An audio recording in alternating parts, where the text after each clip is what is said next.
ਵਾਹਿਗੁਰੂ ਜੀ ਕਾ ਖਾਲਸਾ ਵਾਹਿਗੁਰੂ ਜੀ ਕੀ ਫਤਿਹ। ਮੈਂ ਅਮਰਵੀਰ ਸਿੰਘ। US ਦੇ ਵਿੱਚ ਸਪੈਕਟਰਮ RCN ਅਤੇ ਸ਼ਾਵਾ ਕੇਬਲ ਨੈਟਵਰਕਸ ਅਤੇ ਕੈਨੇਡਾ ਦੇ ਵਿੱਚ ਬੈਲ 5 ਕੇਬਲ ਨੈਟਵਰਕ ਦੇ ਰਾਹੀਂ ਅਤੇ ਵਰਲਡ ਵਾਈਡ ਗਲੋਬਲ CPN ਜਾਦੂ TV roku TV84 online streaming ਜਾਂ ਫਿਰ ਫੇਸਬੁੱਕ ਦੇ ਰਾਹੀਂ ਸਾਡਾ ਇਹ ਦੇਖ ਰਹੇ ਪ੍ਰੋਗਰਾਮ ਦਰਸ਼ਕ ਉਹਨਾਂ ਸਾਰਿਆਂ ਦਾ ਅਸੀਂ ਅੱਜ ਦੇ ਸ਼ੋਅ ਦੇ ਵਿੱਚ ਬਹੁਤ-ਬਹੁਤ ਸਵਾਗਤ ਕਰਦੇ ਹਾਂ। ਵਿਊਅਰਸ, 1984 ਤੋਂ ਬਾਅਦ ਸਿੱਖ ਸੰਘਰਸ਼ ਦੌਰਾਨ ਸਟੇਟ ਵੱਲੋਂ ਕੀਤੇ ਗਏ ਤਸ਼ੱਦਦ ਦੀ ਦਾਸਤਾਨ ਬਹੁਤ ਲੰਬੀ ਹੈ। ਸਿੱਖ ਨੌਜਵਾਨੀ ਦਾ ਕਿਵੇਂ ਘਾਣ ਕੀਤਾ ਗਿਆ ਅਤੇ ਮੁੜ ਉਹਨਾਂ ਦੇ ਪਰਿਵਾਰਾਂ ਤੇ ਮਾਨਸਿਕ ਅਤੇ ਸਰੀਰਕ ਤਸ਼ੱਦਦ ਢਾਉਣ ਤੋਂ ਲੈ ਕੇ ਪਰਿਵਾਰਾਂ ਨੂੰ ਇਨਸਾਫ ਨਹੀਂ ਮਿਲਿਆ ਅਤੇ ਹੁਣ ਇਨਸਾਫ ਦੀ ਆਸ ਵੀ ਮੱਧਮ ਜਾਪਦੀ ਹੈ। ਇਸੇ ਸੰਘਰਸ਼ ਵਿੱਚੋਂ ਇੱਕ ਸਾਕੇ ਬਾਰੇ ਅੱਜ ਅਸੀਂ ਗੱਲਬਾਤ ਕਰਾਂਗੇ। 4 ਫਰਵਰੀ 1986 ਨੂੰ ਨਕੋਦਰ ਦੇ ਗੁਰਦੁਆਰਾ ਸਾਹਿਬ ਵਿਖੇ ਗੁਰੂ ਗ੍ਰੰਥ ਸਾਹਿਬ ਜੀ ਦੀ ਬੇਅਦਬੀ ਕੀਤੀ ਗਈ ਅਤੇ 5 ਫਰਵਰੀ 1986 ਨੂੰ ਪੰਜਾਬ ਪੁਲਿਸ ਵੱਲੋਂ ਸ਼ਾਂਤਮਈ ਤਰੀਕੇ ਨਾਲ ਪ੍ਰੋਟੈਸਟ ਕਰ ਰਹੇ ਸਿੰਘਾਂ ਤੇ ਗੋਲੀ ਚਲਾਉਂਦਿਆਂ 4 ਸਿੰਘਾਂ ਨੂੰ ਸ਼ਹੀਦ ਕਰ ਦਿੱਤਾ ਗਿਆ। ਸ਼ਹੀਦ ਹੋਏ ਸਿੰਘਾਂ ਵਿੱਚ ਭਾਈ ਰਵਿੰਦਰ ਸਿੰਘ, ਬਲਧੀਰ ਸਿੰਘ, ਲਕਸ਼ਮਣ ਸਿੰਘ ਅਤੇ ਹਰਮਿੰਦਰ ਸਿੰਘ ਦੇ ਨਾਮ ਸ਼ਾਮਲ ਹਨ। ਅੱਜ ਦੇ ਸ਼ੋਅ ਵਿੱਚ ਅਸੀਂ ਸਾਕਾ ਨਕੋਦਰ ਬਾਰੇ ਉਸ ਸਮੇਂ ਦੀ ਸਥਿਤੀ ਸੰਬੰਧੀ ਅਤੇ ਇਨਸਾਫ ਲਈ ਸਿੱਖ ਪਰਿਵਾਰਾਂ ਦੀ ਲੜਾਈ ਸੰਬੰਧੀ ਸ਼ਹੀਦ ਭਾਈ ਰਵਿੰਦਰ ਸਿੰਘ ਦੇ ਪਿਤਾ ਜੀ ਬਾਪੂ ਬਲਦੇਵ ਸਿੰਘ ਨਾਲ ਗੱਲਬਾਤ ਕਰਾਂਗੇ, ਜੋ ਅੱਜ ਕੱਲ੍ਹ ਕੈਨੇਡਾ ਦੇ ਕੈਲਗਰੀ ਸ਼ਹਿਰ ਵਿਖੇ ਰਹਿ ਰਹੇ ਹਨ ਅਤੇ ਅੱਜ ਸਾਡੇ ਨਾਲ ਕੈਲੀਫੋਰਨੀਆ ਤੋਂ ਫੋਨ ਲਾਈਨ ਤੇ ਜੁੜੇ ਨੇ। ਆਓ ਅੱਜ ਦੀ ਵਿਚਾਰ ਚਰਚਾ ਦੀ ਸ਼ੁਰੂਆਤ ਕਰਦੇ ਹਾਂ। ਹਾਂਜੀ ਬਲਦੇਵ ਸਿੰਘ ਜੀ, ਵਾਹਿਗੁਰੂ ਜੀ ਕਾ ਖਾਲਸਾ ਵਾਹਿਗੁਰੂ ਜੀ ਕੀ ਫਤਿਹ। ਵਾਹਿਗੁਰੂ ਜੀ ਕਾ ਖਾਲਸਾ ਵਾਹਿਗੁਰੂ ਜੀ ਕੀ ਫਤਿਹ ਜੀ। ਬਲਦੇਵ ਸਿੰਘ ਜੀ, ਤੁਹਾਡਾ ਸਵਾਗਤ ਹੈ ਜੀ ਅੱਜ ਦੇ ਸ਼ੋਅ ਦੇ ਵਿੱਚ।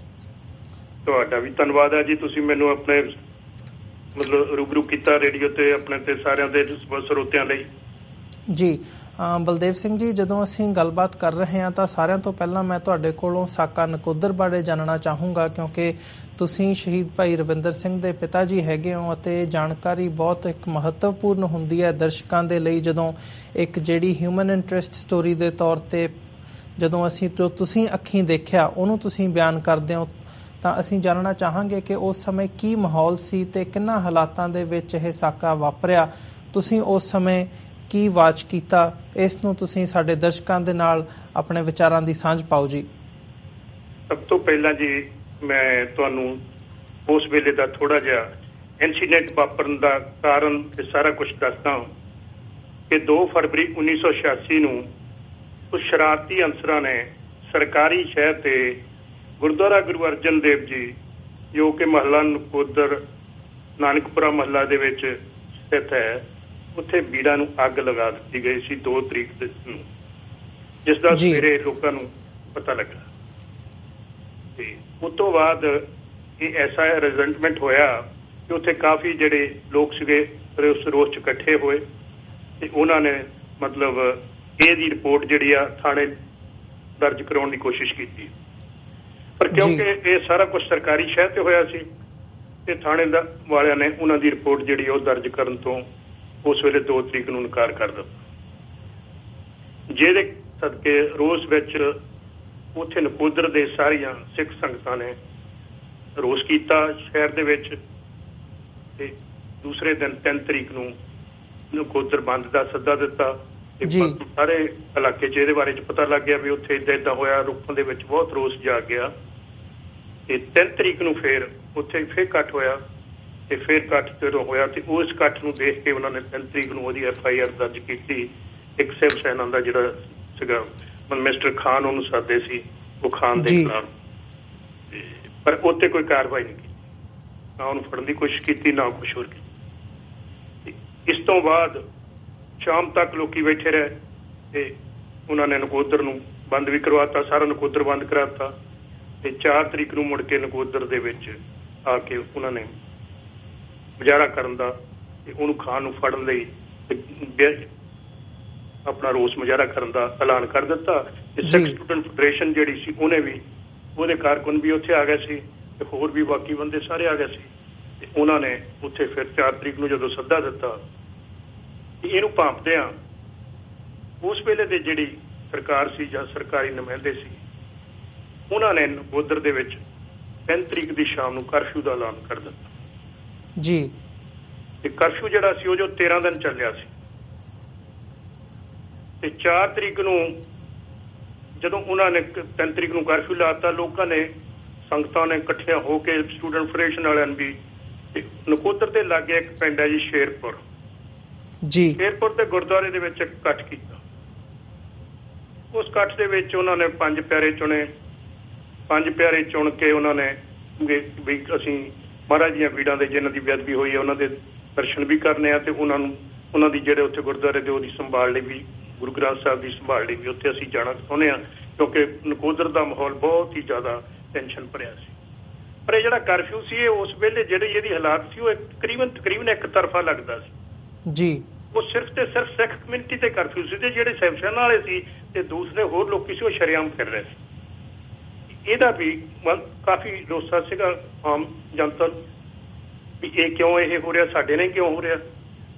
ਫਿਰ ਜਦੋਂ ਉਹ ਜਿਹੜੇ 4-5 ਪਿਆਰੇ ਤੇ ਬਾਕੀ ਸਿੰਘ ਸੀਗੇ ਉਹਨਾਂ ਦੇ ਮਗਰ ਤੁਰ ਪਏ ਤੇ ਜਦੋਂ ਸ਼ੇਰਪੁਰ ਤੇ ਲਾਗੇ, ਜਦੋਂ ਇਹ ਸ਼ੇਰਪੁਰ ਜਿਹੜਾ ਜੀ ਇਹ ਕਪੂਰਥਲਾ ਰੋਡ ਤੇ ਸਥਿਤ ਹੈ ਜੀ, ਉਧਰੋਂ ਆਉਂਦਿਆਂ ਜਦੋਂ ਉਹਨਾਂ ਨੇ ਮਤਲਬ ਇੱਥੇ ਐਂਟਰ ਕਰਨ ਪਹਿਲਾਂ ਉਹਨਾਂ ਨੂੰ ਇਜਾਜ਼ਤ ਵੀ ਦੇ ਦਿੱਤੀ ਸੀ ਵੀ ਤੁਸੀਂ ਜਾ ਸਕਦੇ ਹੋ 5 ਬੰਦੇ।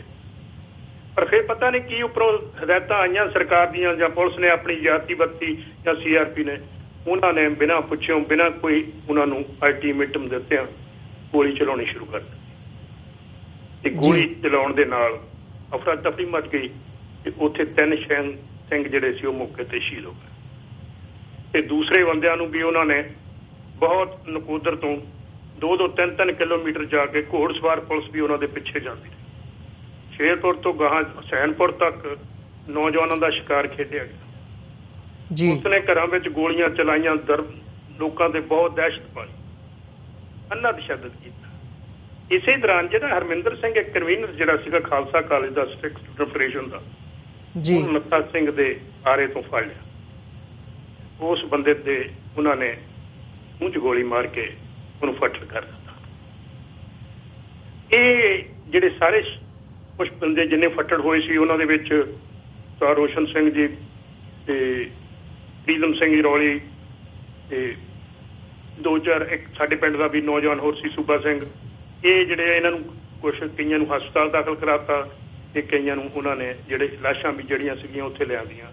ਉਦੋਂ ਅਜੇ ਹਰਮਿੰਦਰ ਸਿੰਘ ਜਿਹੜਾ ਸੀਗਾ ਇਹ ਜੀਂਦਾ ਸੀ ਜੀ ਤੇ ਉਹਨਾਂ ਨੇ ਇਹਨਾਂ ਦਾ ਪੋਸਟਮਾਰਟਮ ਵੀ ਕਰਾਉਣਾ। ਤਾਂ ਉਸ ਵੇਲੇ ਡਾਕਟਰ ਨੇ ਜਦੋਂ ਕਿਹਾ ਵੀ ਇਹ ਤਾਂ ਹਰਮਿੰਦਰ ਸਿੰਘ ਤਾਂ ਜੀਂਦਾ ਆ, ਉਹਨਾਂ ਨੇ ਉਹਨੂੰ ਜਲੰਧਰ ਨੂੰ ਰੈਫਰ ਕਰ ਦਿੱਤਾ। ਉਸ ਨੂੰ ਜਦੋਂ ਜਲੰਧਰ ਨੂੰ ਲਿਜਾ ਰਹੇ ਸੀ ਪੁਲਿਸ, ਉਹਨਾਂ ਨੇ ਉਹਨੂੰ ਜਲੰਧਰ ਲਿਜਾਣ ਦੀ ਬਜਾਏ ਰਸਤੇ ਵਿੱਚ ਹੀ ਮੁੜ ਕੇ ਉਹਨੂੰ ਮਾਰ ਕੇ ਤੇ ਮੁੜ ਕੇ ਵਾਪਸ ਲਿਆ। ਇਹ ਘਟਨਾ ਜਿਹੜੀ ਆ ਜੀ ਉਸ ਵੇਲੇ ਵਾਪਰੀ। ਇਹਦੀ ਜਿਹੜੀ ਸਾਰੀ ਜ਼ਿੰਮੇਵਾਰੀ ਸੀ ਉਸ ਵੇਲੇ ਦੀ ਪੁਲਿਸ ਦੀ ਜੀ। ਉਸ ਵੇਲੇ ਜਿਹੜਾ ਪੁਲਿਸ ਉੱਥੇ ਤਾਇਨਾਤ ਸੀਗੀ ਉਹਨਾਂ ਦੇ ਵਿੱਚ ਸਰ ਜਸਕੀਤ ਸਿੰਘ ਜੀ ਥਾਣੇਦਾਰ ਸੀ, DSP ਗੋਪਾਲ ਸਿੰਘ ਘੁੰਮਣ ਸੀ ਨਕੋਦਰ ਦੇ ਤੇ SPD ਜਿਹੜੇ ਸੀ ਉਹ ਸਰਜੀਤ ਸਿੰਘ ਜੀ ਹੋਣੀ ਸੀਗੇ ਤੇ ਅਜ਼ਹਾਰ ਆਲਮ SSP ਸੀ। ਉਸ ਵੇਲੇ ਦੇ ਜਿਹੜੇ ਸਾਡੇ SDM ਸਾਹਿਬ ਸੀਗੇ ਜਿਹੜੇ ਰਾਜਪੂਤ, ਉਹਨਾਂ ਨੂੰ ਵੀ ਇੱਕ ਕਿਸਮ ਦਾ ਪਾਸੇ ਕਰ ਦਿੱਤਾ ਸੀ ਤੇ ਥਾਣੇ ਦਾ ਵੀ ਜਿਹੜਾ ਸਾਰਾ ਇੰਚਾਰਜ ਹੈਗਾ 3 ਤਰੀਕ ਸ਼ਾਮ ਤੋਂ ਬਾਅਦ ਉਹ ਸਾਰਾ SPD ਸਰਜੀਤ ਸਿੰਘ ਦੇ ਕਬਜ਼ੇ 'ਚ ਸੀਗਾ ਜੀ। 4 ਤਰੀਕ ਨੂੰ ਮੈਨੂੰ ਜੀ, ਮੈਂ ਬੈਂਕ ਵਿੱਚ ਕੰਮ ਕਰਦਾ ਸੀਗਾ, ਮੈਂ ਬੈਂਕ ਵਿੱਚ ਬ੍ਰਾਂਚ ਮੈਨੇਜਰ ਸੀਗਾ ਤੇ ਜਦੋਂ ਮੈਂ ਘਰ ਪਿੰਡ ਆਇਆ ਤੇ ਮੇਰੇ ਇੱਕ ਦੋਸਤ ਸਰਪੰਚ ਪਿੰਡ ਦੇ ਸੀਗੇ, ਉਹਨਾਂ ਦੇ ਘਰ ਫੋਨ ਆਇਆ। ਉਹਨਾਂ ਦਾ ਉੱਥੇ ਨਕੋਦਰ ਇੱਕ ਹੋਟਲ ਸੀਗਾ ਜੀ, ਸਰੂਰ ਹੋਟਲ, ਉੱਥੇ ਉਹ ਕੰਮ ਤੇ ਉਹਨਾਂ ਨੂੰ ਪਤਾ ਲੱਗਾ ਵੀ ਏਦਾਂ ਕਰਕੇ ਬਲਦੇਵ ਸਿੰਘ ਉਹਨਾਂ ਦਾ ਲੜਕਾ ਵੀ ਨਕੋਦਰ ਗੋਲੀਕਾਂਡ ਦੇ ਵਿੱਚ ਜਿਹੜਾ ਉਹ ਸ਼ਹੀਦ ਹੋ ਗਿਆ ਜੀ। ਉਹਨਾਂ ਨੇ ਉਹਨਾਂ ਦੀ ਮਤਾ ਆਈ ਸਾਡੇ ਘਰ ਦੱਸਣ ਵੀ ਏਦਾਂ ਕਰਕੇ ਤੁਹਾਡਾ ਫੋਨ ਆਇਆ ਤੇ ਬਲਦੇਵ ਸਿੰਘ ਜੀ ਆ ਕੇ ਸੁਣੋ। ਤੇ ਜਦੋਂ ਮੈਂ ਜੀ ਗਿਆ ਤੇ ਮੈਨੂੰ ਉਹਨੇ ਦੱਸਿਆ, ਮੇਰੇ ਦੋਸਤ ਨੇ, ਮੇਰੇ ਦਲਜੀਤ ਸਿੰਘ ਜਿਹੜਾ ਸਾਬਕਾ ਸਰਪੰਚ ਵੀ ਸੀ ਸਾਡੇ ਪਿੰਡ ਦੇ, ਤੇ ਇੱਦਾਂ ਦਾ ਕਰਕੇ ਇੱਦਾਂ ਹੋ ਗਈ ਆ ਵੀ ਤੁਸੀਂ ਆਓ ਤੇ ਆਪਾਂ ਕੁਛ ਦੇਖਦੇ ਹਾਂ ਵੀ ਜਾ ਕੇ ਦੇਖੀਏ। ਕਰਫਿਊ ਲੱਗਾ ਸੀ ਉਸ ਵੇਲੇ। ਅਸੀਂ ਤਕਰੀਬਨ ਮੇਰੇ ਨਾਲ ਮੇਰੇ ਪਿੰਡ ਦਾ ਇੱਕ ਹੋਰ ਨੌਜਵਾਨ, ਕੁਛ 2 ਜਵਾਨ ਹੋਰ ਵੀ ਨਾਲ ਸੀਗੇ, ਕਰਨੈਲ ਸਿੰਘ ਲੰਬੜਦਾਰ ਸੀ। ਅਸੀਂ ਉੱਥੇ ਜਦੋਂ ਗਏ ਤੇ ਜੀ ਸਾਨੂੰ ਕਿਸੇ ਨੇ ਲੰਘਣ ਨਹੀਂ ਦਿੱਤਾ। ਬਹੁਤ ਹੀ ਮਤਲਬ ਸਾਨੂੰ ਉਹਨੇ ਪਰੇਸ਼ਾਨ ਕੀਤਾ, ਤੁਸੀਂ ਜਾ ਨਹੀਂ ਸਕਦੇ, ਕਰਫਿਊ ਲੱਗਾ, ਕਹਿੰਦੇ ਜੀ ਤੁਹਾਡਾ ਨੁਕਸਾਨ ਹੋ ਜਾਊਗਾ, ਤੁਸੀਂ ਬਿਲਕੁਲ ਨਹੀਂ, ਅਸੀਂ ਤੁਹਾਨੂੰ ਵੜਨ ਨਹੀਂ ਦੇਣਾ, ਸਾਨੂੰ ਉੱਪਰੋਂ ਆਰਡਰ ਆ। ਤੇ ਮੈਂ ਕਿਹਾ ਵੀ ਏਦਾਂ ਗੋਲੀ ਚੱਲੀ ਆ, ਮੈਨੂੰ ਪਤਾ ਲੱਗਾ ਮੇਰਾ ਬੇਟਾ ਆ ਤੇ ਮੈਂ ਉਹਨੂੰ ਦੇਖਣਾ ਹੈਗਾ ਵੀ ਤੁਸੀਂ ਮੈਨੂੰ ਜਾਣ ਦਿਓ ਤੇ ਮੈਨੂੰ ਦੇਖ ਲੈਣ ਦਿਓ ਵੀ ਉਹੀ ਆ ਕਿ ਕੋਈ ਹੋ ਰਿਹਾ ਜਾਂ ਤੁਸੀਂ ਪਰ ਜੀ ਸਾਨੂੰ ਕਿਸੇ ਨੇ ਵੀ ਉੱਥੇ ਸਾਡੀ ਕੋਈ ਗੱਲ ਨਹੀਂ ਸੁਣੀ। ਕੋਈ ਰਾਹੀਂ ਉਸ ਵੇਲੇ ਮੈਂ ਆਪਣੇ ਤਹਿਸੀਲਦਾਰ ਸਾਹਿਬ ਨੂੰ ਵੀ ਅਸੀਂ ਉੱਥੋਂ ਆ ਕੇ ਸਰੂਰ ਹੋਟਲ 'ਚੋਂ ਫੋਨ ਕੀਤਾ, SDM ਨੂੰ ਵੀ ਕੀਤਾ, ਪਰ ਉਹਨਾਂ ਦੀ ਵੀ ਬੇਵਸੀ ਝਲਕਦੀ ਸੀਗੀ। ਉਹਨਾਂ ਦੇ ਹੱਥ ਵੱਸ 'ਚ ਹੀ ਨਹੀਂ ਸੀ ਕੁਛ ਵੇਲੇ। ਉਸ ਵੇਲੇ ਪੂਰੇ ਦਾ ਪੂਰਾ ਨਕੋਦਰ ਦਾ ਕੰਟਰੋਲ ਇਹਨਾਂ ਦੇ ਕੋਲ ਸੀਗਾ ਪੁਲਿਸ ਦੇ, ਤੇ ਜਾਂ ਉਸ ਵੇਲੇ ADC ਸੀਗਾ ਜਿਹੜੇ ਆਪਣੇ ਦਰਬਾਰਾ ਸਿੰਘ ਗੁਰੂ, ਜਿਹੜਾ ਹੁਣ ਇਹ ਵੀ ਅਕਾਲੀ ਦਲ 'ਚ ਹੈ, ਉਸ ਵੇਲੇ ADC ਸੀਗਾ ਉੱਥੇ, ਉਹਨਾਂ ਨੇ ਕਮਾਂਡ ਸੰਭਾਲੀ ਸੀ। ਇਹ ਜੀ ਘਟਨਾ ਜਿਹੜੀ ਸਾਰੀ ਉਹ ਇਹ 3 ਦਿਨਾਂ 'ਚ ਵਾਪਰੀ ਔਰ 4 ਸਿੰਘ ਸ਼ਹੀਦ ਕਰ ਦਿੱਤੇ, ਤੇ ਇਹਨਾਂ ਦੀਆਂ ਸਾਨੂੰ ਲਾਸ਼ਾਂ ਵੀ ਨਹੀਂ ਸੀ ਮਿਲੀਆਂ। ਜੀ ਬਲਦੇਵ ਸਿੰਘ ਜੀ, ਜਿਵੇਂ ਤੁਸੀਂ ਸਾਰੀ ਘਟਨਾ ਨੂੰ ਬਿਆਨ ਕੀਤਾ, ਮੈਂ ਇਸੇ ਦੇ ਨਾਲ ਤੁਹਾਡੇ ਕੋਲੋਂ ਜਿਹੜੀ ਅਗਲੀ ਗੱਲ ਹੈਗੀ ਆ ਉਹਦੇ ਬਾਰੇ ਜਾਣਨਾ ਚਾਹੂੰਗਾ। ਜਦੋਂ ਅਸੀਂ ਗੱਲ ਕਰਦੇ ਹਾਂ ਵੀ ਸਾਨੂੰ ਨਿਆਂ ਨਹੀਂ ਮਿਲਿਆ, ਤੁਸੀਂ ਕਹਿ ਰਹੇ ਹੋ ਵੀ ਤੁਸੀਂ ਉੱਥੇ ਗਏ ਵੀ ਸੀਗੇ, ਪ੍ਰਸ਼ਾਸਨ ਕੋਲੋਂ ਮੰਗ ਵੀ ਕੀਤੀ, ਪਰ ਉਹਨਾਂ ਨੇ ਲਾਸ਼ਾਂ ਤੱਕ ਜਿਹੜੀਆਂ ਹੈਗੀਆਂ ਨੇ ਉਹ ਉਹਨਾਂ ਦੇ ਪਰਿਵਾਰਾਂ ਦੇ ਹਵਾਲੇ ਨਹੀਂ ਕੀਤੀਆਂ। ਸੋ ਜਦੋਂ ਅਸੀਂ ਪ੍ਰਸ਼ਾਸਨ ਦੀ ਗੱਲ ਕਰਦੇ ਹਾਂ ਤਾਂ ਉਹਨਾਂ ਦੀ ਕਾਰਵਾਈ ਨੂੰ ਦੇਖਦੇ ਹਾਂ, ਇਹ ਬਿਲਕੁਲ ਸਾਫ਼ ਤੇ ਸਾਫ਼ ਨਜ਼ਰ ਆਉਂਦਾ ਕਿ ਕਿੱਦਾਂ ਦਾ ਉਹਨਾਂ ਦਾ ਸਾਡੇ ਪ੍ਰਤੀ ਜਾਂ ਸਿੱਖਾਂ ਦੇ ਪ੍ਰਤੀ, ਸੰਘਰਸ਼ ਦੇ ਪ੍ਰਤੀ ਜੋ ਰਵੱਈਆ ਸੀਗਾ ਉਹ ਕਿਵੇਂ ਦਾ ਸੀ। ਪਰ ਜਦੋਂ ਅਸੀਂ ਜਾਂਚ ਦੀ ਗੱਲ ਕਰਦੇ ਹਾਂ, ਉਹਦੇ ਹਵਾਲੇ ਨਾਲ ਮੈਂ ਤੁਹਾਡੇ ਕੋਲੋਂ ਜਾਣਨਾ ਚਾਹੂੰਗਾ ਕਿ ਉਹ ਤੋਂ ਬਾਅਦ ਜੋ ਹੋਇਆ ਅੱਜ ਤੱਕ ਵੀ ਜਿਹੜੀ ਹੈਗੀ ਹੈ ਨਿਆਂ ਦੀ ਅਸੀਂ ਗੱਲ ਕਰਦੇ ਹਾਂ, ਤੁਸੀਂ ਮੰਗ ਕੀਤੀ ਹੈ, ਬਾਅਦ ਦੇ ਵਿੱਚ ਜਿਹੜੀਆਂ ਸਾਡੀਆਂ ਜਥੇਬੰਦੀਆਂ ਨੇ ਉਹਨਾਂ ਨੇ ਵੀ ਕਿਤੇ ਨਾ ਕਿਤੇ ਜਿੰਨਾ ਕੁ ਬਣਦਾ ਸੀ ਉਹਨਾਂ ਕੁ ਸਹਿਯੋਗ ਦਿੱਤਾ, ਤੇ ਉਸ ਹਵਾਲੇ ਨਾਲ ਤੁਸੀਂ ਕੀ ਕਹਿਣਾ ਚਾਹੋਗੇ? ਉਸ ਤੋਂ ਬਾਅਦ ਜੀ ਜਦੋਂ ਸਾਨੂੰ ਲਾਸ਼ਾਂ ਨੇ, ਮੈਂ ਇੱਥੇ ਥੋੜਾ ਜਿਹਾ ਵਿੱਚ ਹੋਰ ਐਡ ਕਰੂੰਗਾ, ਜਦੋਂ ਅਸੀਂ ਉੱਥੇ ਸੀ ਤਾਂ ਸਾਨੂੰ ਉਹਦਾ ਇੱਕ ਪੁਲਿਸ ਦੇ ਅਫਸਰ ਦੇ ਇੱਕ ਬੰਦੇ ਨੇ ਸਾਨੂੰ ਇਹ ਦੱਸਿਆ ਵੀ ਤੁਹਾਨੂੰ ਲਾਸ਼ਾਂ ਨਹੀਂ ਮਿਲਣੀਆਂ, ਤੁਸੀਂ ਇਹਨਾਂ ਦਾ ਕੋਈ ਪ੍ਰਬੰਧ ਜੇ ਕਰ ਸਕਦੇ ਆ ਤਾਂ ਕਰ ਲਓ, ਆਪਣੀ ਕੋਈ ਚਾਰਾਜੋਈ ਹੁੰਦੀ ਤਾਂ ਜੀ। ਉਸ ਵੇਲੇ ਜਥੇਦਾਰ ਜਿਹੜੇ ਮਹਾਲੋਂ ਸਾਹਿਬ ਆ ਉਹ ਮੇਰੇ ਕਿਸੇ ਦੇ ਮਾਮਾ ਜੀ ਸੀਗੇ। ਮੈਂ ਉਹਨਾਂ ਨੂੰ ਫੋਨ ਕੀਤਾ, ਉਸ ਤੋਂ ਬਾਅਦ ਅਸੀਂ ਸਰਜੀਤ ਸਿੰਘ ਬਰਨਾਲੇ ਨਾਲ ਵੀ ਗੱਲਬਾਤ ਉਹਨਾਂ ਨੇ ਕੀਤੀ, ਤੇ ਉਹਨਾਂ ਨੂੰ ਵੀ ਉਹਨੇ ਕਹਿ ਦਿੱਤਾ ਵੀ ਤੁਹਾਨੂੰ ਲਾਸ਼ਾਂ ਮਿਲ ਜਾਣਗੀਆਂ, ਤੁਸੀਂ ਸਵੇਰ ਨੂੰ ਅਨੰਦਪੁਰ ਤੋਂ ਜਾ ਕੇ ਉੱਥੇ ਜਾ ਕੇ ਲਾਸ਼ਾਂ ਲੈ ਸਕਦੇ ਜੀ। ਪਰ ਸਾਨੂੰ ਲਾਸ਼ਾਂ ਨਹੀਂ ਸੀ ਮਿਲੀਆਂ। ਉਹਨਾਂ ਨੂੰ ਵੀ ਉਹ ਰਾਹ ਵਿੱਚ ਡੱਕ ਲਿਆ ਸੀ, ਤੇ ਆਪਣੇ ਬਟਾਲਾ ਸਾਹਿਬ ਜਿਹੜੇ ਉਸ ਵੇਲੇ ਦੇ MLA ਸੀ ਸਾਡੇ ਹਲਕੇ ਦੇ, ਉਹਨਾਂ ਨੂੰ ਵੀ ਲਾਂਬੜੇ ਤੋਂ ਪਿੱਛੇ ਡੱਕ ਲਿਆ ਸੀ। ਪਰ ਮੈਨੂੰ ਉਹਨਾਂ ਨੇ ਕਹਿ ਦਿੱਤਾ ਤੁਸੀਂ ਸਵੇਰੇ ਆ ਜਾਓ ਤਾਂ ਅਸੀਂ ਤੁਹਾਨੂੰ ਲਾਸ਼ਾਂ ਦਿਖਾ ਦਾਂਗੇ। ਉਹਨਾਂ ਦੇ DSP ਘੁੰਮਣ ਸਾਹਿਬ ਜਿਹੜਾ ਸੀਗਾ ਉਹਨੇ ਮੈਨੂੰ ਕਿਹਾ ਵੀ ਤੁਸੀਂ ਸਵੇਰੇ ਆ ਜਾਓ ਤੇ ਅਸੀਂ ਤੁਹਾਨੂੰ ਲਾਸ਼ਾਂ ਦਿਖਾ ਦਾਂਗੇ। ਤੇ ਫਿਰ ਮੈਂ ਉਹ ਲਾਸ਼ਾਂ ਦੇਖਣ ਦੇ ਵਿੱਚ ਜੀ ਕਾਮਯਾਬ ਹੋ ਗਿਆ, ਤੇ ਮੈਂ ਜਦੋਂ ਗਿਆ ਹੈਗਾ ਹਸਪਤਾਲ ਤੇ 3 ਲਾਸ਼ਾਂ ਜਿਹੜੀਆਂ ਸੀਗੀਆਂ, ਬੱਚੇ ਜਿਹੜੇ ਸੀਗੇ ਉਹ ਥੱਲੇ ਪਏ ਸੀ, ਤਾਂ ਜਿਹੜਾ ਹਰਮਿੰਦਰ ਸਿੰਘ ਸੀਗਾ ਇਹ ਸਟਰੈਚਰ 'ਚ ਸੀ। ਤੇ ਮੈਂ ਉਹਨਾਂ ਨੂੰ ਕਿਹਾ ਵੀ ਬੰਦਿਆਂ ਦੀ ਪਛਾਣ ਸਾਰਿਆਂ ਦੀ ਹੋ ਗਈ ਆ, ਮੈਂ ਵੀ ਆਪਣੇ ਬੱਚੇ ਨੂੰ ਪਛਾਣ ਲਿਆ ਹੈਗਾ, ਤੁਸੀਂ ਸਾਨੂੰ ਲਾਸ਼ਾਂ ਦੇ ਦਿਓ। ਤੇ ਮੈਂ ਕਿਹਾ ਬਾਕੀ ਸਾਨੂੰ ਉੱਪਰੋਂ ਵੀ ਅਸੀਂ ਅਪਰੋਚ ਕੀਤੀ ਹੈ ਕਿ ਸਾਨੂੰ ਮਤਲਬ PM ਸਾਹਿਬ ਨੇ ਵੀ ਕਿਹਾ ਵੀ ਤੁਸੀਂ ਪਹੁੰਚੋ ਤੇ ਤੁਹਾਨੂੰ ਅਸੀਂ ਲਾਸ਼ਾਂ ਦੇ ਦਾਂਗੇ। ਉਹਨਾਂ ਨੇ ਜੀ ਮੈਨੂੰ ਇੱਕ ਗੱਲ ਬੜੀ ਚਲਾਕੀ ਕੀਤੀ, ਮੈਨੂੰ ਕਹਿੰਦੇ ਤੁਸੀਂ ਏਦਾਂ ਕਰੋ, ਮੈਂ ਇਕੱਲਾ ਹੀ ਸੀ ਅੰਦਰ, ਕਿਸੇ ਨੂੰ ਹੋਰ ਜਾਣ ਨਹੀਂ ਸੀ ਦਿੱਤਾ। ਮੈਨੂੰ ਕਹਿੰਦੇ ਤੁਸੀਂ ਏਦਾਂ ਕਰੋ, ਥਾਣੇ ਤੋਂ ਜਾ ਕੇ SHO ਤੋਂ ਲਿਖਾ ਕੇ ਲੈ ਆਓ। ਤੇ ਜਦੋਂ ਮੈਂ SHO ਥਾਣੇ ਵੱਲ ਨੂੰ ਗਿਆ ਹੈਗਾ ਸੀ ਤਾਂ ਮੈਂ ਜੇ ਰਸਤੇ 'ਚ ਹੀ ਸੀ ਤਾਂ ਮੈਨੂੰ ਉਹ ਜਿਹੜਾ ਉੱਥੇ ਹਸਪਤਾਲ 'ਚ ਟਰਾਲਾ ਖੜਾ ਸੀ ਉਹਦੇ ਵਿੱਚ ਉਹ ਮੁੰਡਿਆਂ ਦੀਆਂ ਲਾਸ਼ਾਂ ਲੱਦੀਆਂ ਜਿਹੜੀਆਂ ਉਹ ਮੈਨੂੰ ਦੱਸ ਪਈਆਂ, ਤੇ ਉਹ ਉੱਥੋਂ ਲਾਸ਼ਾਂ ਲੱਦ ਕੇ ਤੇ ਕਿਸੇ ਸ਼ਮਸ਼ਾਨ ਘਾਟ, ਨਕੋਦਰ 'ਚ 4-5 ਸ਼ਮਸ਼ਾਨ ਘਾਟ ਆ, ਉਹ ਫਿਰ ਇੱਧਰ ਨੂੰ ਲੈ ਗਿਆ ਇੱਕ ਸ਼ਮਸ਼ਾਨ ਘਾਟ। ਤੇ ਮੈਂ ਜਦੋਂ ਫਿਰ ਜਾ ਕੇ ਉੱਥੇ ਥਾਣੇ ਦੇ ਮੂਹਰੇ ਇਕੱਲਾ ਹੀ ਜਾ ਕੇ ਖੜਾ ਰਿਹਾ, ਤੇ ਮੈਂ ਜਾ ਕੇ ਉਹਨਾਂ ਨੂੰ ਕਿਹਾ ਵੀ ਤੁਸੀਂ ਮਤਲਬ ਮੈਨੂੰ ਮੇਰੇ ਬੱਚੇ ਦੀਆਂ ਤੇ ਦੂਸਰਿਆਂ ਦੀਆਂ ਲਾਸ਼ਾਂ ਦਿਓ। ਤੇ ਫੈਡਰੇਸ਼ਨ ਵਾਲੇ ਮੁੰਡੇ ਵੀ ਜਲੰਧਰੋਂ ਵੀ ਚੱਲ ਪਏ, ਉਹਨਾਂ ਨੂੰ ਵੀ ਪਤਾ ਲੱਗ ਗਿਆ ਵੀ ਤੁਸੀਂ ਇਹ ਕੀ ਕਰਦੇ ਆ, ਵੀ ਸਾਨੂੰ ਲਾਸ਼ਾਂ ਦਿਓ ਜੀ। ਉਹਨਾਂ ਨੇ ਜੀ ਮਤਲਬ ਮੇਰੀ ਕੋਈ ਨਹੀਂ ਸੁਣੀ। ਜਾਨੂੰ ਫਿਰ ਜਿੱਦਾਂ ਉਹਨਾਂ ਦਾ ਪ੍ਰੋਗਰਾਮ ਸੀਗਾ, ਉਹਨਾਂ ਨੇ ਉਹ ਜਿਹੜੀਆਂ ਲਾਸ਼ਾਂ ਜਿਹੜੀਆਂ ਸੀਗੀਆਂ ਉਹਨਾਂ ਨੂੰ ਆਪ ਹੀ ਪੁਲਿਸ ਨੇ ਉਹਨਾਂ ਦਾ ਸੰਸਕਾਰ ਮਿੱਟੀ ਦਾ ਤੇਲ ਸੁੱਟ ਕੇ ਤਾਂ ਉਹਨਾਂ ਨੂੰ ਅੱਗ ਲਾ ਕੇ ਤਾਂ ਕਰ ਦਿੱਤਾ। ਤੇ ਇਸੇ ਰੋਸ ਦੇ ਵਿੱਚ ਜੀ ਫਿਰ ਉੱਥੇ ਸਰ ਮਹਾਲੋਂ ਸਾਹਿਬ ਵੀ ਤੇ ਬਟਾਲਾ ਸਾਹਿਬ ਵੀ ਉਹ ਵੀ ਆ ਕੇ ਮੇਰੇ ਨਾਲ ਬਹਿ ਗਏ।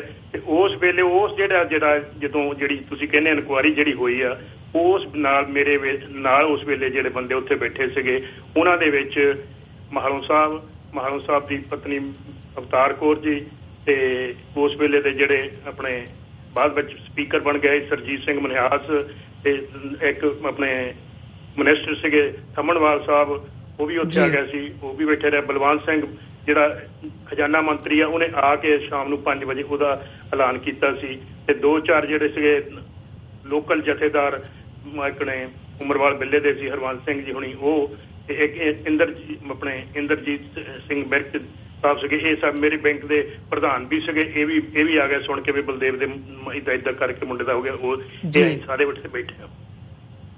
ਤੇ ਫਿਰ ਜੋ ਜਿਹੜਾ ਉਸ ਵੇਲੇ ਐਲਾਨ ਹੋਇਆ, ਉਸ ਐਲਾਨ ਦੀ ਅੱਜ ਤੱਕ ਕੋਈ ਕਾਰਵਾਈ ਨਹੀਂ ਹੋਈ। ਤੇ ਇਹ ਤੁਸੀਂ ਹੁਣ ਦੇਖ ਲਓ ਵੀ 31 ਸਾਲ ਹੋ ਚੱਲੇ ਹੈਗੇ ਆ, ਤੇ ਇਹਦੇ ਬਾਰੇ 'ਚ ਸਾਨੂੰ ਅੱਜ ਤੱਕ ਕਿਤੋਂ ਕੋਈ ਇਨਸਾਫ ਨਹੀਂ ਮਿਲਿਆ। ਤੇ ਮੈਂ ਹਰੇਕ ਸਾਲ ਜਦ ਦਾ ਇੱਥੇ ਆਏ, ਅਸੀਂ 2000 'ਚ ਮੈਂ ਆਇਆ ਸੀ, ਪਹਿਲਾਂ ਵੀ ਉੱਥੇ ਅਸੀਂ ਹਰੇਕ ਸਾਲ ਮੈਂ ਆਪਣੇ ਪਿੰਡ ਅਸੀਂ ਇਹ ਪਹਿਲਾਂ ਕੁਛ ਜਥੇਬੰਦੀਆਂ ਕਰਦੀਆਂ ਰਹੀਆਂ, ਫਿਰ ਇਹ ਹਟ ਗਈਆਂ। ਫਿਰ ਮੈਂ ਹਰੇਕ ਸਾਲ ਆਪਣੇ ਉੱਥੇ ਪਿੰਡ ਵੀ ਪਾਠ ਕਰਾਉਣਾ, ਤੇ ਪਾਠ ਕਰਾ ਕੇ ਤੇ ਅਸੀਂ ਉਹਨਾਂ 4 ਸ਼ਹੀਦਾਂ ਦਾ ਦਿਨ ਮਨਾਉਂਦੇ ਹੈਗੇ ਆ ਜੀ।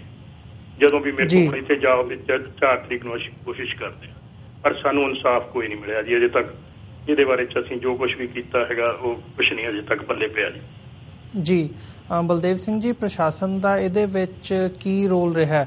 ਮੈਂ ਇਹਦੇ ਬਾਰੇ ਤੁਹਾਡੇ ਕੋਲੋਂ ਥੋੜ੍ਹਾ ਜਿਹਾ ਜਾਣਨਾ ਚਾਹੂੰਗਾ, ਕਿਉਂਕਿ ਇਨਕੁਆਇਰੀ ਦੀ ਜਦੋਂ ਅਸੀਂ ਗੱਲ ਕਰਦੇ ਹਾਂ ਤਾਂ ਹੋਈ ਹੈ ਕਿ ਉਹ ਕਦੇ ਜਨਤਕ ਕੀਤੀ ਗਈ ਹੈ ਇਨਕੁਆਇਰੀ ਵੀ ਕਿਹਦਾ ਰੋਲ ਸੀ, ਕਿਵੇਂ ਸੀ ਤੇ ਕੀ ਹੋਇਆ ਤੇ ਕੀ ਨਹੀਂ ਹੋਇਆ, ਉਹਦੇ ਬਾਰੇ ਤੁਹਾਨੂੰ ਕੋਈ ਸਾਹਮਣੇ ਆਈ ਹੈ ਜਾਂ ਤੁਸੀਂ ਕਦੇ ਅਦਾਲਤ ਤੱਕ ਪਹੁੰਚ ਕੀਤੀ ਹੋਵੇ ਇਸ ਮਾਮਲੇ ਦੇ ਵਿੱਚ? ਜਿਹੜੀ ਅਦਾਲਤੀ ਗੱਲ ਹੈ ਜੀ, ਉਹ ਉਸ ਵੇਲੇ ਜਦੋਂ ਅਸੀਂ ਇਹ ਇਨਕੁਆਇਰੀ ਲਈ ਮਤਲਬ ਧਰਨਾ ਲਾਇਆ ਸੀ, ਉਸ ਤੋਂ ਬਾਅਦ ਜਿਹੜੀ ਸਿੱਖ ਸਟੂਡੈਂਟ ਫੈਡਰੇਸ਼ਨ ਆ ਉਹਨਾਂ ਨੇ ਇਸ ਇਨਕੁਆਇਰੀ ਦਾ ਬਾਈਕਾਟ ਕਰ ਦਿੱਤਾ ਸੀ ਜੀ। ਉਹ ਕਹਿੰਦੇ ਸੀ ਵੀ ਇਸ ਇਨਕੁਆਇਰੀ ਦੇ ਵਿੱਚ ਅਸੀਂ ਭਾਗ ਨਹੀਂ ਲੈਣਾ ਹੈਗਾ। ਇਸ ਕਰਕੇ ਫਿਰ ਸਾਨੂੰ ਵੀ ਕਿਸੇ ਹਾਲਾਤਾਂ ਦੇ ਮੁਤਾਬਕ ਉਹਦੇ ਵਿੱਚ ਅਸੀਂ ਫਿਰ ਪਾਰਟੀਸਪੇਟ ਨਹੀਂ ਕੀਤਾ। ਮੈਂ ਤੁਹਾਨੂੰ ਜਿਹੜੀ ਸੱਚੀ ਗੱਲ ਦੱਸਦਾ ਜੀ। ਉਸ ਤੋਂ ਬਾਅਦ ਅਸੀਂ ਇਹਦੀ ਮੰਗ ਜ਼ਰੂਰ ਕਰਦੇ ਰਹੇ ਵੀ ਇਹਨੂੰ ਨਸ਼ਰ ਕੀਤਾ ਜਾਵੇ। ਹਰੇਕ ਮਤਲਬ ਸਾਲ ਜਦੋਂ ਅਸੀਂ ਮਨਾਉਂਦੇ ਰਹੇ ਹਾਂ, ਜਿੰਨੀਆਂ ਵੀ ਜਥੇਬੰਦੀਆਂ ਉੱਥੇ ਆਉਂਦੀਆਂ ਰਹੀਆਂ, ਉਸ ਵੇਲੇ ਦੇ ਬਟਾਲਾ ਸਾਹਿਬ ਜਿਹੜੇ MLA ਸੀਗੇ ਉਹ ਵੀ ਤਕਰੀਬਨ 15-20 ਸਾਲ ਤੱਕ ਆਉਂਦੇ ਰਹੇ, ਉਹਨਾਂ ਨੂੰ ਵੀ ਇਹ ਅਸੀਂ ਮੰਗ ਕਰਦੇ ਰਹੇ ਹਾਂ, ਪਰ ਕਿਸੇ ਨੇ ਸਾਡੀ ਇਹ ਮੰਗ ਜਿਹੜੀ ਆ ਉਹ ਮੰਨੀ ਨਹੀਂ ਹੈ ਜੀ।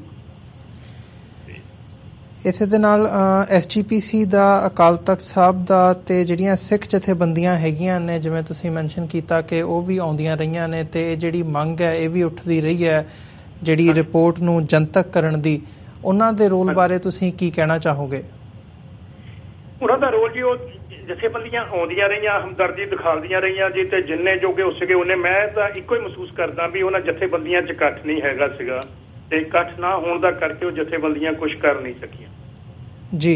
ਤੇ 25 ਸਾਲ ਤੋਂ ਬਾਅਦ ਜਦੋਂ 25ਵੀਂ ਬਰਸੀ ਅਸੀਂ ਮਨਾਈ ਹੈਗੀ ਆ, ਉਸ ਵੇਲੇ ਜਿਹੜੀਆਂ ਕੁਛ ਜਥੇਬੰਦੀਆਂ ਜਿਹੜੀਆਂ ਸੀ ਜਿਨ੍ਹਾਂ ਨੇ ਅਕਾਲ ਤਖਤ ਦੇ ਜਥੇਦਾਰ ਨਾਲ ਗੱਲ ਕੀਤੀ, ਉਹਨਾਂ ਵਿੱਚ ਆਪਣੇ ਜਿਹੜੀ ਖਾਲਸਾ ਐਕਸ਼ਨ ਕਮੇਟੀ ਦੇ ਕਨਵੀਨਰ ਸੀ ਭਾਈ ਮੋਹਕਮ ਸਿੰਘ, ਪੰਚ ਪ੍ਰਧਾਨੀ ਦੇ ਹਰਪਾਲ ਸਿੰਘ ਚੀਮਾ ਤੇ ਕੁਲਦੀਪ ਸਿੰਘ ਬੜਾ ਪਿੰਡ, ਤੇ ਆਪਣੇ ਪੰਨੂ ਸਾਹਿਬ ਹੋਣੀ ਤੇ ਆਪਣੇ ਕਰਨੈਲ ਸਿੰਘ ਪੀਰ ਮੁਹੰਮਦ ਹੋਣੀ, ਇਹਨਾਂ ਨੇ ਜਥੇਦਾਰ ਨਾਲ ਇੱਕ ਮੀਟਿੰਗ ਕੀਤੀ ਸੀ ਜੀ ਵੀ ਇਹਨਾਂ ਨੂੰ ਤੁਸੀਂ ਜਿਹੜਾ ਇਹ ਸ਼ਹੀਦ ਹੋਇਆ ਇਹਨਾਂ ਦਾ ਸਨਮਾਨ ਕਰੋ, ਤੇ ਇਹਨਾਂ ਨੂੰ ਕੋਈ ਜੋਗ ਬਣਦਾ ਇਹਨਾਂ ਦੀ ਜਿਹੜੀ ਇਨਕੁਆਇਰੀ ਆ ਉਹ ਜਨਤਕ ਕਰਵਾਓ ਜੀ। ਉਦੋਂ ਬਾਅਦ ਜੀ ਸਾਨੂੰ 2 ਫਰਵਰੀ ਨੂੰ ਅਕਾਲ ਤਖਤ ਦੇ ਜਥੇਦਾਰ ਨੇ ਅੰਮ੍ਰਿਤਸਰ ਸੱਦ ਕੇ ਅਕਾਲ ਤਖਤ ਤੇ ਸ਼ਹੀਦਾਂ ਦੇ ਪਰਿਵਾਰਾਂ ਨੂੰ ਸਨਮਾਨਿਤ ਵੀ ਕੀਤਾ, ਔਰ ਉਹਨਾਂ ਨੇ ਇਹ ਵੀ ਕਿਹਾ ਵੀ ਅਸੀਂ ਇਹਨਾਂ ਸ਼ਹੀਦਾਂ ਦੀਆਂ ਜਿਹੜੀਆਂ ਪੋਰਟਰੇਟ ਹੈਗੇ ਆ ਉਹ ਅਸੀਂ ਅਜਾਇਬ ਘਰ 'ਚ ਲਾਵਾਂਗੇ ਜੀ। ਨਾਲ ਹੀ ਉਹਨਾਂ ਨੇ ਕਿਹਾ ਵੀ ਸੰਗਤਾਂ ਨੂੰ ਵੀ ਕਿਹਾ ਵੀ 4 ਫਰਵਰੀ ਨੂੰ ਜਦੋਂ ਇਹ ਮਨਾਉਂਦੇ ਆਪਣਾ ਪਾਠ ਕਰਦੇ ਆ ਤੇ ਇਹਨਾਂ ਦਾ ਸ਼ਹੀਦੀ ਦਿਹਾੜਾ ਮਨਾਉਂਦੇ, ਉੱਥੇ ਹਮ ਹਮਾ ਕੇ ਜਾਇਆ ਕਰੋ। ਤੇ ਨਾਲ ਹੀ ਉਹਨਾਂ ਨੇ ਇਹ ਵੀ ਗੱਲ ਕੀਤੀ ਵੀ ਜਿਹੜੀ ਇਨਕੁਆਇਰੀ ਹੈਗੀ ਆ ਉਸ ਵੇਲੇ ਕੀਤੀ ਜਸਟਿਸ ਗੁਰਨਾਮ ਸਿੰਘ ਨੇ, ਉਹਨੂੰ ਵੀ ਨਸ਼ਰ ਕੀਤਾ ਜਾਵੇ ਸਰਕਾਰ ਨੂੰ, ਪਰ ਉਹ ਵੀ ਅੱਜ ਤੱਕ ਕਿਸੇ ਨੇ ਕੁਛ ਨਹੀਂ ਕੀਤਾ ਜੀ।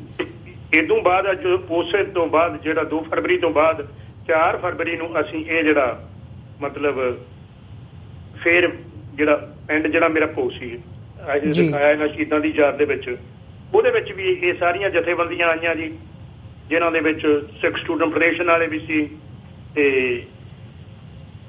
ਦਲ ਖਾਲਸਾ ਵਾਲੇ ਵੀ ਸੀ, ਤੇ ਦਮਦਮੀ ਟਕਸਾਲ ਵਾਲੇ ਵੀ ਸੀ, ਮਾਨ ਦਲ ਵਾਲੇ ਵੀ ਸੀ, ਅਕਾਲੀ ਦਲ ਵਾਲੇ ਵੀ ਸੀਗੇ। ਇਹਨਾਂ ਦੇ ਸਾਰੇ ਬੰਦਿਆਂ ਨੇ ਜਿੱਦਾਂ ਮਤਲਬ ਪਰਮਜੀਤ ਸਿੰਘ ਗਾਜੀ, ਪੀਰ ਮੁਹੰਮਦ, ਹਰਪਾਲ ਸਿੰਘ ਚੀਮਾ ਤੇ ਕੁਲਵੀਰ ਸਿੰਘ ਬੜਾ ਪਿੰਡ ਤੇ ਮੋਹਕਮ ਸਿੰਘ ਹੋਣੀ ਤੇ ਮੇਜਰ ਸਿੰਘ ਜਿਹੜਾ ਸੀ ਅਕਾਲੀ ਦਲ ਮਾਨ ਦਾ ਪ੍ਰਧਾਨ ਸੀਗਾ ਸੂਬੇ ਦਾ, ਤੇ ਅਕਾਲੀ ਦਲ ਦੇ ਵੱਲੋਂ ਜਿਹੜਾ ਹੁਣ ਇਹ MLA ਅੱਜ ਆ ਜਿਹੜਾ ਸਾਡਾ ਗੁਰਪ੍ਰਤਾਪ ਇਹ ਵੀ ਆਇਆ ਸੀ, ਔਰ ਇਹਨਾਂ ਨੇ ਵੀ ਇਹ ਮੰਗ ਕੀਤੀ ਵੀ ਇਹਨਾਂ ਬੱਚਿਆਂ ਦਾ ਜਿਹੜਾ ਹੈਗਾ ਮਾਨ ਸਨਮਾਨ ਰੱਖਦੇ ਆ ਵੀ ਇਹਨਾਂ ਦੇ ਪੋਰਟਰੇਟ ਲਾਏ ਜਾਣ ਤੇ ਜਿਹੜੀ ਇਨਕੁਆਇਰੀ ਆ ਉਹ ਨਸ਼ਰ ਕੀਤੀ ਜਾਵੇ। ਤੇ ਇਹਦੇ ਤੇ ਅਕਾਲ ਤਖਤ ਦਾ ਕੀ ਸਟੈਂਡ ਹੈਗਾ? ਅੱਜ ਦੀ ਜਿਹੜੀ ਹੁਣ ਤੱਕ ਦੀ ਸਿਚੁਏਸ਼ਨ ਹੈਗੀ ਆ ਉਹਦੇ ਵਿੱਚ ਕੀ ਜਵਾਬ ਆ ਉਹਨਾਂ ਦਾ? ਇਹ ਅੱਜ ਤੱਕ ਦੀ ਗੱਲ ਜਿਹੜੀ ਆ ਜੀ ਉਹਦੇ ਵਿੱਚ ਇਹ ਆ ਜੀ, ਮੈਂ ਇੱਥੋਂ ਆਪਣੀ ਵੱਲੋਂ ਤੇ ਮੈਂ ਆਪਣੇ ਮਿਸਿਸ ਵੱਲੋਂ ਇੱਕ ਅਕਾਲ ਤਖਤ ਨੂੰ ਇਹ ਚਿੱਠੀ ਕੱਢੀ ਬਡੂੰਗਰ ਸਾਹਿਬ ਨੇ ਚਿੱਠੀ ਕੱਢੀ ਸੀ, ਜਿਹੜਾ ਐਜੀਪੀਸੀ ਦਾ ਪ੍ਰਧਾਨ ਹੈ ਜੀ 31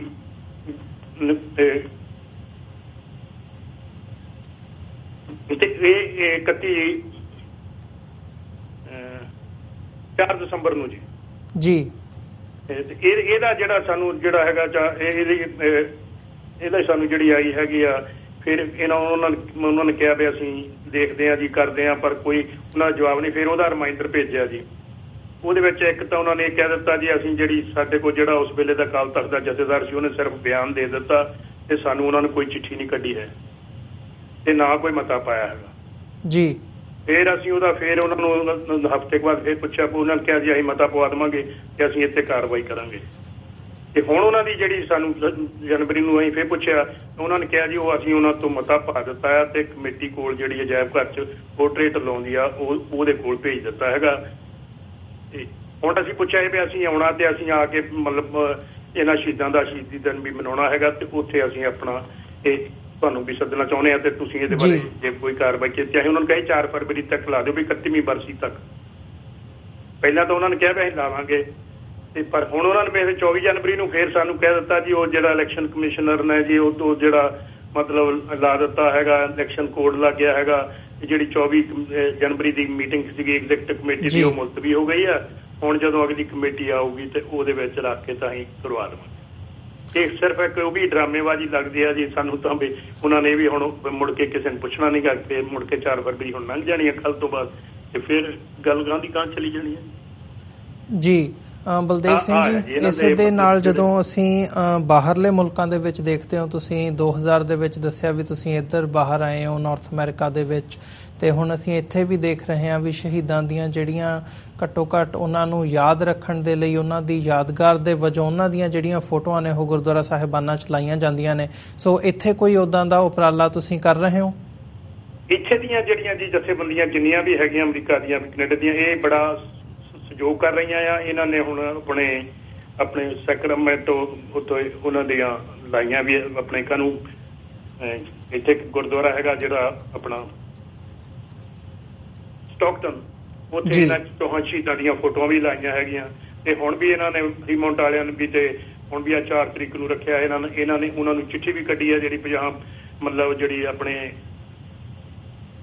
ਸਟਾਕਟਨ ਗੁਰਦੁਆਰਾ ਸਾਹਿਬ ਦੀ ਕਮੇਟੀ ਜਿਹੜੀ ਹੈਗੀ ਆ ਇਹਨਾਂ ਨੇ ਤੇ ਵੀ ਤੁਸੀਂ ਉਹਨਾਂ ਦੀਆਂ ਜਿਹੜੀਆਂ ਹੈਗੀਆਂ ਉੱਥੇ ਵੀ ਲਾਓ। ਇੱਥੋਂ ਤਾਂ ਸਾਨੂੰ ਪੂਰਾ ਸਤਿਕਾਰ ਮਿਲ ਰਿਹਾ ਜੀ ਔਰ ਇੱਥੇ ਬੜੇ ਸਾਰਾ ਕੁਛ ਕੰਮ ਚੱਲ ਰਿਹਾ ਹੈਗਾ ਜੀ। ਪ੍ਰੈਸ ਬੜੀ ਸਹਿਯੋਗ ਦੇ ਰਹੀ ਹੈ ਜੀ।